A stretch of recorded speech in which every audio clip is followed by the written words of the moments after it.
Good morning, comrades.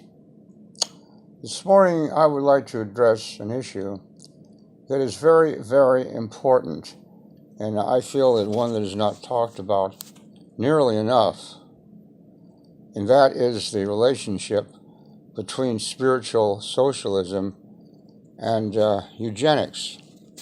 Now, eugenics is nothing more than selective breeding for certain qualities. In other words, if a man and a woman have a very high IQ, it's generally speaking, their offspring will have a high IQ too. If a husband and wife have a low IQ, the likelihood of their children having low IQs is greatly, although this is not written in stone. Generally speaking, in our socialist society of tomorrow, we will use eugenics. This is not a situation which we coerced, but we will try to breed the best of our race.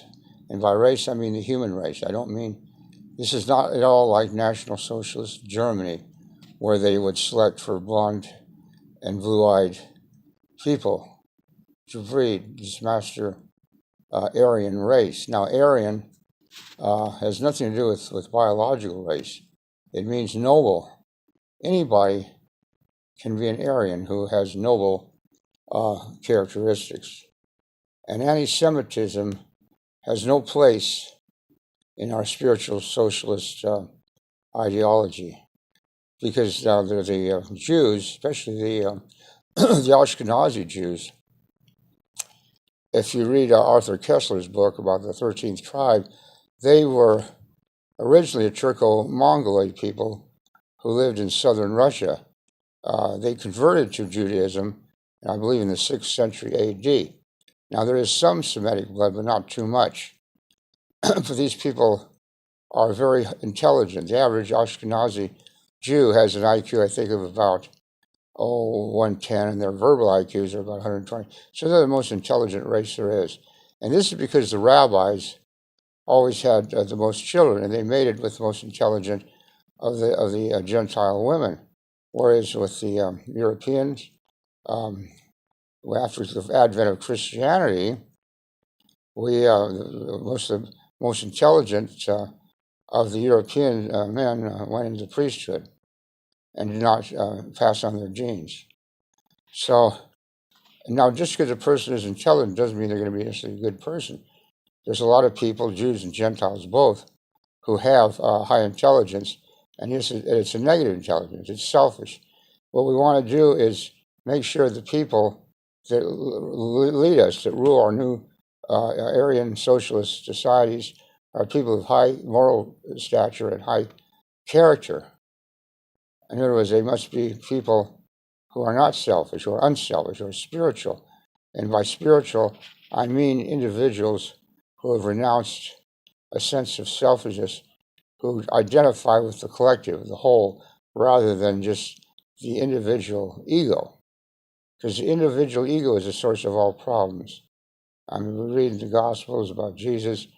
He was tempted by the devil, which is only another word for the moral ego.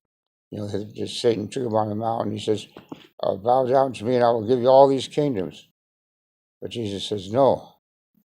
And essentially he says that I have to be about my Father's business, and I cannot glorify my own ego, but the Father. The Father is nothing but the higher Christ consciousness within. Now, when I say Christ consciousness, I'm not talking about the man Jesus. Krishna, Buddha, the Buddha, it's all the same thing, because it means that you have transcended the ego.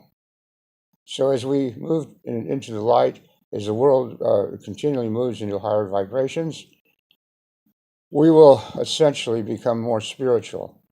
And as we become more spiritual, our spiritual socialist Aryan republic, which is really a worldwide republic, will become more of a reality.